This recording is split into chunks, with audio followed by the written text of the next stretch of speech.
था। 2007 में जो नीति थी, लघु मध्यम एवं अन्य वर्ग के उद्योगों को कोयला वितरण हेतु राज्य मंत्रिपरिषद के अनुमोदनोपरांत Bihar state mining corporation limited को दिनांक 31/3/2025 तक की अवधि के लिए राज्य नामित एजेंसी, स्टेट नॉमिनेटेड एजेंसी नामित किया गया। क्लियर हो गया? इसी को टेक्निकली इसी का ये ऑलरेडी 31/3/2025 तक यही। और किसी कोई क्वेश्चन पूछना है क्या जी? मिथिलेश जी, किसी को कोई क्वेश्चन पूछना है?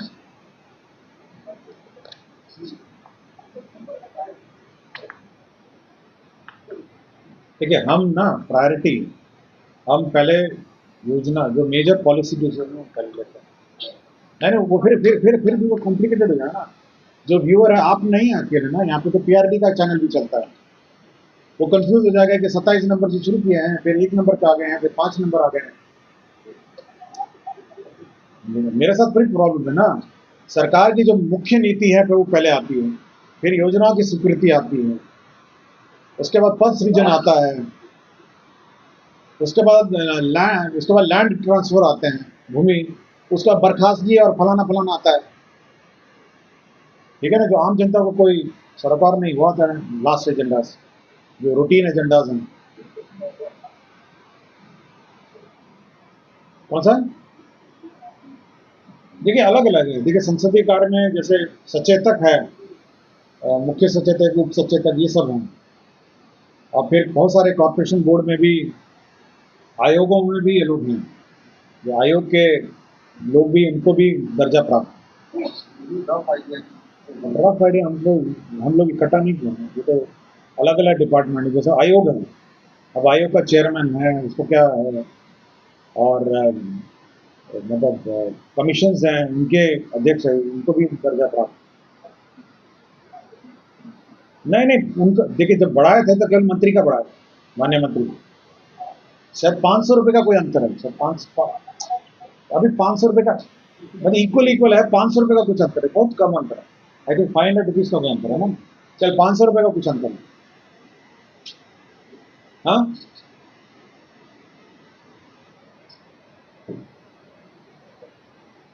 नहीं,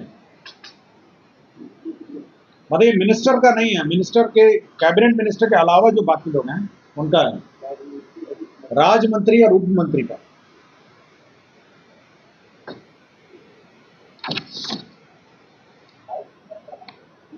देखिए राज्य मंत्री एवं उप मंत्री को 70,000 रुपये प्रति माह क्षेत्रीय भत्ता पाने के हकदार होंगे। ठीक है, लिख लिया, 70,000 क्षेत्रीय भत्ता। क्लियर हो गया आपको?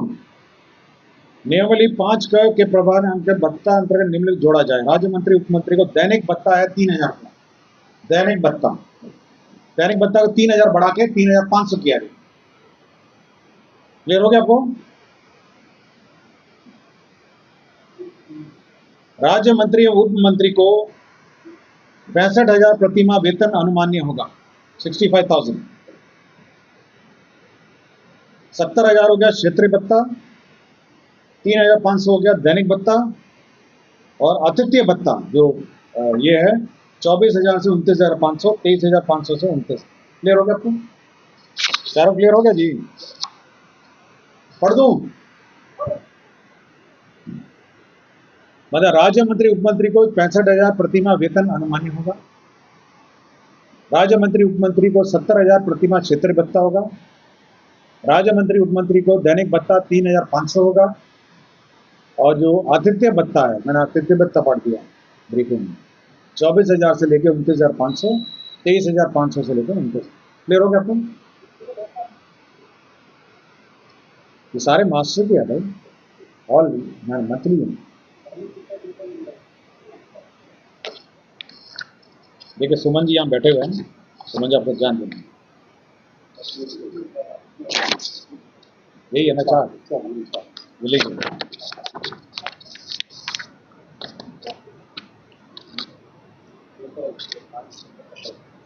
ये लीजिए मैडम, देखिए सुनिए, ये मैंने किया है मैडम, लीजिए मैडम, तो पूरा डिटेल है, वर्तमान प्रावधान और संशोधित प्रावधान।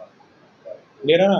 और ये बिल्कुल स्पष्ट है, ये मंत्री जी के लिए नहीं है, ये राज्य मंत्री और मुख्यमंत्री। क्लियर हो गया आपको? मैंने दे दिया। ये बहुत कम है भाई, ये तो कितने होंगे मुख्यमंत्री और फिर सचेतक है, मुख्य सचेतक है, सचेतक है, ये सब बहुत ही कम है, बहुत ही कम है। मतलब हमको लगता है 100 भी नहीं है। ये तो आधा तक सैलरी देता। उसमें है सैलरी जोड़ दी, सब जोड़ दी। और कुछ पूछना है? मैं इतना बार पूछता हूँ उसके बाद भी फोन लोग करते हैं। हाँ क्या हुआ? तो करवे करेंगे, देखिएगा। बोले रांची में बैठा हूँ तो थोड़ा बता दें। आज मंत्रिपरिषद में 27 एजेंडों पर निर्णय हुए हैं। जो सबसे महत्वपूर्ण एजेंडा है वह स्वास्थ्य विभाग का है, जिसमें स्वास्थ्य विभाग को विभिन्न काडरों में बांटा गया है। एक पब्लिक हेल्थ काडर है और एक हॉस्पिटल मैनेजमेंट काडर। जो हॉस्पिटल मैनेजमेंट काडर है वो मुख्य रूप से जो हॉस्पिटलों का संचालन है वह देखेगा, और जो पब्लिक हेल्थ काडर है वैक्सीनेशन है, और जो पब्लिक हेल्थ के कार्यक्रम हैं वो देखेगा। जैसे कोरोना का है, वैक्सीनेशन है, प्री वैक्सीनेशन है और टीकाकरण कार्यक्रम है, ये देखेगा। इसमें 3 डायरेक्टरेट होंगे। एक पब्लिक हेल्थ डायरेक्टरेट होगा, एक हेल्थ सर्विसेज डायरेक्टरेट होगा और एक मेडिकल एजुकेशन डायरेक्टरेट होगा। तो जो स्वास्थ्य शिक्षा है उसका अलग डायरेक्टरेट होगा, हेल्थ सर्विसेज का डायरेक्टरेट होगा जिसमें हॉस्पिटलों का संचालन होगा, और पब्लिक हेल्थ डायरेक्टरेट है जिसमें बीमार पड़ने ना पड़े उसके लिए जो कार्यक्रम हो आयोजित करेंगे, जैसे टीकाकरण है, स्प्रे है, या मच्छरों का जो स्प्रे, जो कार्यक्रम है जो पब्लिक हेल्थ से रिलेटेड है वो कार्यक्रम किए जाएंगे।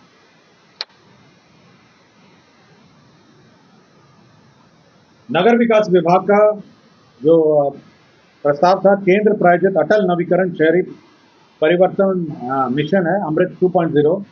इसके अंतर्गत मोतिहारी सीवरेज नेटवर्क परियोजना 399 करोड़ 27,28,000 की योजना स्वीकृत हुई है।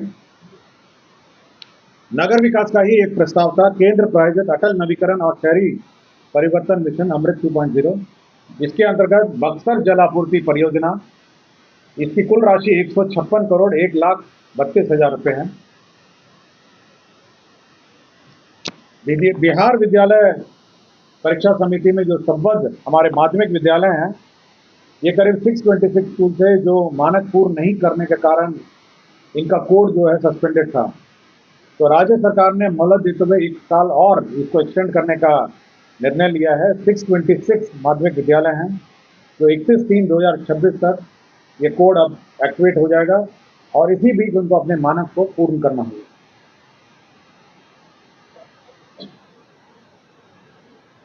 कौन सा? नहीं, ये अनुदानित है, ये केवल जो एफिलिएशन है,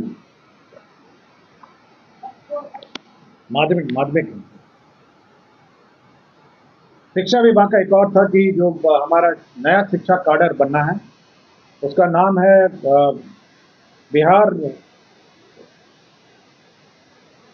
जो ब्लॉक के अनुश्रवण है उसका नाम है बिहार शिक्षा प्रशासन संबंध नियमावली 2025। इसके अंतर्गत 2 पद हम लोग को, 2 लेवल के पद सृजित होंगे। पहला पद होगा सहायक शिक्षा विकास पदाधिकारी और दूसरा होगा शिक्षा विकास पदाधिकारी। शिक्षा विभाग विकास पदाधिकारी जो है वो प्रखंड स्तर का होगा, और सहायक शिक्षा विकास पदाधिकारी हर 10 पंचायत में एक पदाधिकारी होंगे जो अब स्कूल का मॉनिटरिंग करेंगे, इंस्पेक्शन करेंगे, और जो शिक्षा से संबंधित सुपरविजन का जो काम है करेंगे। ये नई बहाली है, न्यू रिक्रूटमेंट है, एक प्रखंड स्तर पर है और हर 10 पंचायत पे एक ऑफिसर की बहाली है, और यही लोग उसका वहाँ का सुपरविजन करेंगे, ब्लॉक के जो स्कूल्स का इंस्पेक्शन करेंगे। उद्योग विभाग में औद्योगिक निवेश प्रोत्साहन नीति जो 2016-2025 तक एक्सटेंडेड थी, वो अगली नीति जब तक नहीं आएगी तब तक के लिए एक्सटेंड कर दिया गया। बिहार में जो कोल वितरण नीति 2007 थी, उसके अंदर जो कोल का जो वितरण है, सेल ऑफ कोल, उसके लिए राज्य सरकार ने एक स्टेट नॉमिनेटेड एजेंसी नॉमिनेट किया है 1/4/2025 से 31/3/2030 तक के लिए। ये Bihar state mining corporation limited जो है, ये एजेंसी नामित की गई है। राज्य में जो बिहार मंत्री वेतन एवं भत्ता समय समय पर यथा संशोधन नियमावली 2006 का संशोधन है। ये ऑनरेबल मिनिस्टर्स जो कैबिनेट मिनिस्टर्स थे, उनका वेतन हम लोगों ने संशोधन किया है। लेकिन बाकी जो दर्जा प्राप्त है, जिसमें सचेतक हैं, उप सचेतक हैं, जिसमें राज्य मंत्री और उप मंत्री हैं, उनका हम लोगों ने इंक्रीज नहीं किया। तो अब उनका हम लोगों ने वेतन इंक्रीज कर दिया है। वर्तमान में जो प्रतिमा इनका था 24,000 से बढ़ा के 29,500 और उप मंत्री का 23,500 से बढ़ा के 29,000 हम लोगों ने बढ़ा दिया। बाकी भत्तों के डिटेल हम लोग आपको जानकारी देंगे। उर्दू निदेशालय में जो सहायक उर्दू अनुवादक हैं, हाल ही में कार्यक्रम में माननीय मुख्यमंत्री जी की घोषणा थी कि जितने सहायक उर्दू अनुवादक हैं, उनका पद को डबल कर दिया जाए। तो 1,653 पद पूर्व में सृजित थे, इसको बढ़ा के 3,306 पद हैं। यह जिला स्तर पर है, अनुमंडल स्तर पर है, प्रखंड स्तर पर है, अंचल स्तर पर है और साथ ही साथ करीब 220 थानों में भी अब इनकी प्रतिनियुक्ति की जाएगी, जहाँ पर ये उर्दू अनुवादक अपना उर्दू अनुवादन का काम करेंगे। स्वास्थ्य विभाग का 50 शैय्या युक्त आयुष अस्पताल नवाब मंजिल पटना के संचालन हेतु आयुष मंत्रालय भारत सरकार नई दिल्ली के दिशा निर्देश के आलोक में 36 पदों का सृजन किया गया है। बिहार कर्मचारी चयन आयोग में डेटा एंट्री ऑपरेटर पे लेवल 4 के कुल 29 पद एवं कार्यालय प्रचारी पे लेवल 1 के कुल 6 पद अर्थात कुल 35 पदों का सृजन किया गया है। मद्य निषेध उत्पाद एवं निबंधन विभाग के अंतर्गत 6 जिलों यथा रोहतास, सासाराम, औरंगाबाद, पश्चिम चंपारण, बेतिया, बेगूसराय, किशनगंज एवं गोपालगंज में स्थायी रूप से एक एक नया उत्पाद रसायन प्रयोगशाला खोले जाने एवं 48 पदों की स्वीकृति दी गई है। बिहार में कृषि विभागीय लिपिक समग्र भर्ती प्रोन्नति सेवा शब्द नियमावली 2024 के आलोक में कृषि विभाग बिहार पटना अंतर्गत पूर्व स्वीकृत पदों का समर्पण प्रत्यार्पण करते हुए 2,590 पदों का पुनर्गठन किया गया है। गया प्रेस जो है, जो प्रिंटिंग प्रेस है, उसमें जो 50 साल से पुराने जो इक्विपमेंट हैं, उनको स्क्रैप करने के लिए metal scrap trading corporation MSTC को नॉमिनेट किया गया है। बिहार में जो कंटिजेंसी फंड है, बिहार कंटिजेंसी फंड है, एक्ट के अनुसार वो 350 करोड़ का उसमें प्रावधान किया गया है और सरकार चाहे तो उसको इंक्रीज कर सकती है। अब बिहार कंटिजेंसी फंड को इंक्रीज करते हुए 10,000 करोड़ कर दिया गया, BCF जिसको कहते हैं।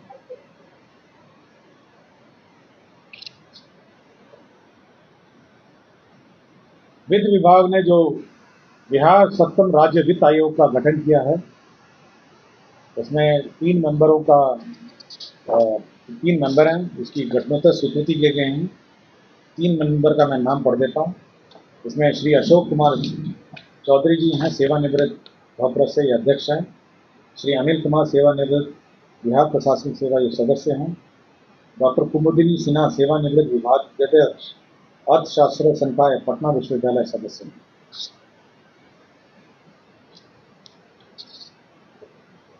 ये फाइनेंस कमीशन है, स्टेट फाइनेंस कमीशन, जो स्टेट के रिसोर्सेज हैं उसका बंटवारा between state government and the local bodies उसका बंटवारा करती है। स्वास्थ्य विभाग का एक प्रस्ताव था बिहार दंत शिक्षा सेवा ट्यूटर सहित संबंध नियमावली 2025 का स्वीकृति दी गई है। बिहार औषधि नियंत्रण प्रयोगशाला तकनीकी कर्मी संवर्ग संशोधन नियमावली 2025 की स्वीकृति दी गई है। ये रेवेन्यू द्वारा संचालित सभी 927 राजस्व न्यायालयों में का आधुनिकीकरण वीडियो कॉन्फ्रेंसिंग लागू करने के लिए 38 करोड़ 12 लाख 10,000 रुपये स्वीकृत हुए। सभी रेवेन्यू कोर्ट्स में अब वीडियो कॉन्फ्रेंसिंग की व्यवस्था है। ये मुजफ्फरपुर में ESIC अस्पताल के लिए 5.07 एकड़ का लैंड ट्रांसफर किया गया है। नवादा जिले में पकड़ी बरावा अंचल में 132/33 केवीए ग्रिड उपकेंद्र के लिए जमीन का transfer Bihar state transmission company limited को ट्रांसफर किया गया है। पटना में गुरु गोविंद सिंह सदर अस्पताल पटना के परिसर में दक्षिण पूर्वी में हिस्से में 11.9 डेसिमल भूखंड का उपयोग आम रास्ता के रूप में किया जाएगा।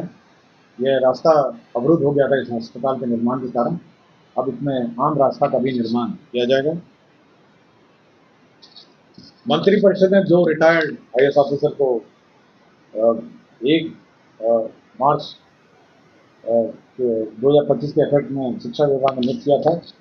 उनका डेजिग्नेशन अब संविदा के आधार पर परामर्शी के रूप में परिवर्तित कर श्री वैद्यनाथ यादव और श्री पंकज कुमार को नियुक्त किया है 1/3/2025 के इफेक्ट से। डॉक्टर रमन राज रमन ये 19/12/2021 से बखरी बेगूसराय से लापता थे नौकरी से, अनुमंडलीय अस्पताल बखरी से। इनको बर्खास्त कर दिया गया है। स्वास्थ्य विभाग में ही डॉक्टर तबरेज अख्तर प्रधानाध्यापक मोनाफेउल आज़ाद प्रभारी प्राचार्य, इनको अनिवार्य रूप से सेवानिवृत्त कर दिया गया है।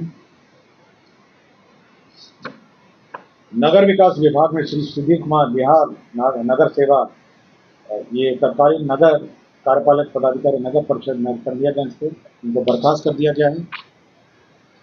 और विभिन्न नगर निकायों में जो बकाया शुल्क है उसका भुगतान 31 मार्च से पहले कर दिया गया था 301.18 करोड़। उसकी घटनात्मक स्वीकृति मंत्रिपरिषद ने दी, तो कुल 27 सितंबर को मंत्रिपरिषद ने स्वीकृत दिया। एयर शो होना है, उसके बारे में मैं ब्रीफिंग करूंगा। दिनांक 22 और 23 अप्रैल 2025 को JP गंगा पथ पर एयर शो का आयोजन होना प्रस्तावित है। यह भारतीय वायुसेना के सूर्य किरण एक्रोबैटिक टीम के द्वारा यह कार्यक्रम आयोजन किया जा रहा है। सूर्य किरण की टीम 22 तारीख को अपना फुल रिहर्सल करेगी और 23 तारीख को माननीय मुख्यमंत्री जी द्वारा इसका उद्घाटन करेगी। यह कार्यक्रम भारतीय वायुसेना द्वारा एक्रोबैटिक्स का कार्यक्रम किया जाएगा और इस कार्यक्रम का जो बिहार सरकार का जो कार्यक्रम है वो मंत्रिमंडल सचिवालय डायरेक्टरेट ऑफ सिविल एविएशन इसका आयोजन करता है जिला प्रशासन के सहयोग से। इस पूरे एक्रोबैटिक में आपके 9 हॉक 132 जेट विमान भाग लेंगे, 9 विमान भाग लेंगे हॉक 132 के। 23 तारीख का जो कार्यक्रम है वह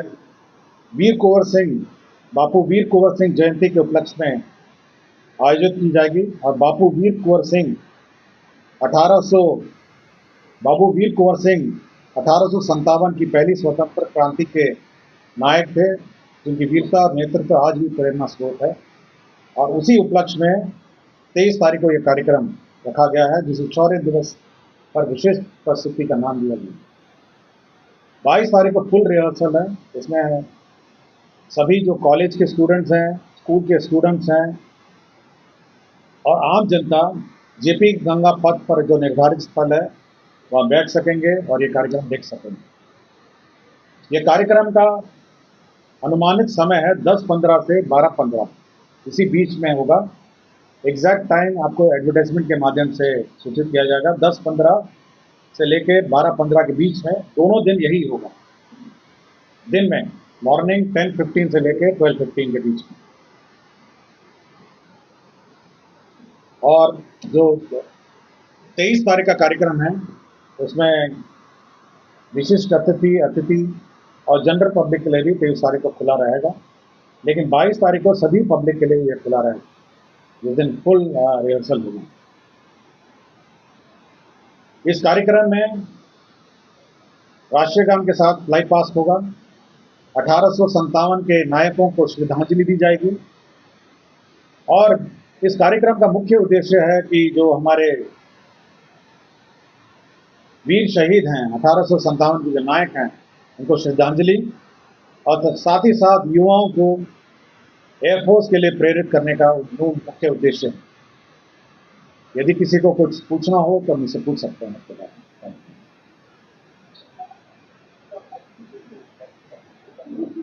नहीं, उस तरह कुर्सी रहेंगी, बेंच रहेगी। देखिए, हम लोगों ने ये कहा है कि 15 अगस्त और 26 जनवरी की जो व्यवस्था है, एग्जैक्टली वही व्यवस्था जिला प्रशासन गंगा पथ पर करेगी। गंगा पथ पे हाँ, air show, full rehearsal air show 22 तारीख को होगा और 23 तारीख को फॉर्मल एयर शो होगा, जो सेम होगा, बेसिकली सेम ही रहेगा। तो जो 22 तारीख को पब्लिक और हमारे स्टूडेंट्स आएंगे, कॉलेज के स्टूडेंट्स, बच्चे सब आएंगे, और 23 तारीख को जो बाकी जो लोग आते हैं, जैसे आते हैं 15 अगस्त से 26 जनवरी जैसे आते हैं।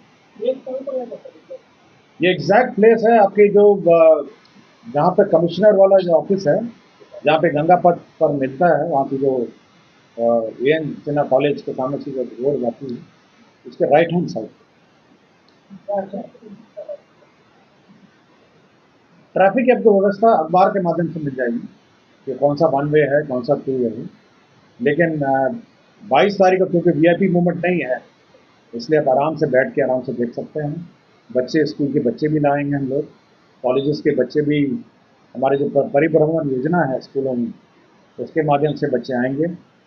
और 23 तारीख को फॉर्मल हमारा इनाग्रेशन है, माननीय मुख्यमंत्री जी कार्यक्रम का उद्घाटन करेंगे और एक फॉर्मल वेबसाइट। ट्रेन की संख्या 9 है। 9 है, 132 जेट विमान है, वो अपने एक्रोबैटिक्स करेंगे गंगा रिवर गंगा पे। और दोनों जो ब्रिज हैं आपके जो राजेंद्र सेतु और गांधी सेतु के बीच में, उसमें ये एक्रोबैटिक्स का कार्यक्रम रखा है। हो गया? हाँ, जेपी सेतु और महात्मा गांधी सेतु। अब जयपुर सेतु और महात्मा गांधी सेतु के बीच में एक्रोबैटिक्स। और कुछ छूट गया था? नहीं, ठीक है। और कुछ पूछना है? हाँ, इसमें जो 2016 की नीति थी 2025 तक थी, उसको एक्सटेंड कर दिया गया। अभी नई नीति बन रही है, उसी लिए एक्सटेंशन मिला है। कौन सा?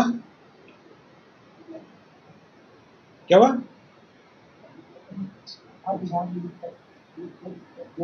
2 पद है, एडवाइजर का पद बनाया गया है। वैद्यनाथ जी और पंकज जी जो रिटायर हुए हैं शिक्षा विभाग में, अब एडवाइजर के रूप में। अच्छा, वो वाला शिक्षा वाला निकालो, अभी बताता हूँ। शिक्षा वाला निकालो। देखिए, शिक्षा में प्रखंड स्तर पर आज के दिन में सुपरविजन नहीं है। आपको याद होगा, आउटसोर्सिंग से हम लोगों ने व्यवस्था की हुई है, और आउटसोर्सिंग कर्मी स्कूल में जाते हैं, काफ़ी झंझट होता है उसको लेके, और आउटसोर्सिंग के माध्यम से स्कूल का निरीक्षण होता है। आपको सभी को जानकारी है। एक तो क्वालिटी बहुत पुअर होती है निरीक्षण की, और फिर बाकी अन्य कॉम्प्लिकेशंस भी इसके कारण हुए। तो हम लोगों ने ये कहा है कि करीब जो स्कूल्स हैं हम लोग के, उसका निरीक्षण अब रेगुलर बीपीएससी द्वारा नियुक्त कर्मी करेंगे, जिसमें शिक्षा विकास पदाधिकारी की नियुक्ति प्रखंड स्तर, ये प्रमोशन का स्तर होगा। शिक्षा विकास पदाधिकारी ये प्रमोशनल पोस्ट है। नियुक्ति सभी की होगी सहायक शिक्षा विकास पदाधिकारी के पद पर। मूल कोटि है सहायक शिक्षा विकास पदाधिकारी। ये प्रखंड शिक्षा विकास पदाधिकारी के अधीनस्थ। तो ये जो सहायक शिक्षा विकास पदाधिकारी है, इसके अंतर्गत 10 पंचायत होंगे, 10 पंचायत का सुपरविजन। तो जो भी स्कूल होंगे 10 पंचायत का ये निरीक्षण करेंगे, और जब ये प्रमोट हो जाएंगे, ये शिक्षा विकास पदाधिकारी बन जाएंगे। क्लियर हो गया आपको? वो अलग है, वो अलग कैटेगरी, वो डाइंग कार्डर है, वो हम लोग उसको रिवाइव नहीं कर रहे हैं। दैट इज अ कार्डर जो जैसे है अपना रिटायरमेंट धीरे धीरे होगा, तो खत्म हो जाएगा। अभी केवल सहायक शिक्षा विकास पदाधिकारी, शिक्षा विकास। देखिए, 534 भाई, हर ब्लॉक में शिक्षा विकास पदाधिकारी होगा। अभी पद सृजन नहीं हुआ है, इसलिए मैं आपको और एवरेज बता देता हूँ। शिक्षा विकास पदाधिकारी के हैं हर ब्लॉक, और सहायक शिक्षा विकास पदाधिकारी हर 10 पंचायत में। अब टोटल कर लीजिए। शिक्षा विकास पदाधिकारी नहीं, बस दो ही लेवल का होना, 2 ही लेवल का। कौन? उसका है ना भाई, आपके जो सरकार का प्रक्रम है कि कितने साल बाद प्रमोशन आना है, वही है। लेकिन अभी तो खाली रहेगा, जब तक प्रमोशन नहीं होगा सहायक शिक्षा विकास पदाधिकारी न रहेंगे। सर ये जो कोल डिस्ट्रीब्यूशन पॉलिसी के तहत जो स्टेट नॉमिनेटेड एजेंसी का डिसीजन हुआ है, तो इसकी मतलब क्या मोडालिटी वर्क किस ढंग से होगा? क्या अभी तक मतलब सिस्टम क्या था? और ओपन मार्केट से ये लोग परचेज कर रहे हैं यूजन इंडस्ट्री में, और कोई इसमें रेट फिक्स इस ढंग का की बात होगी?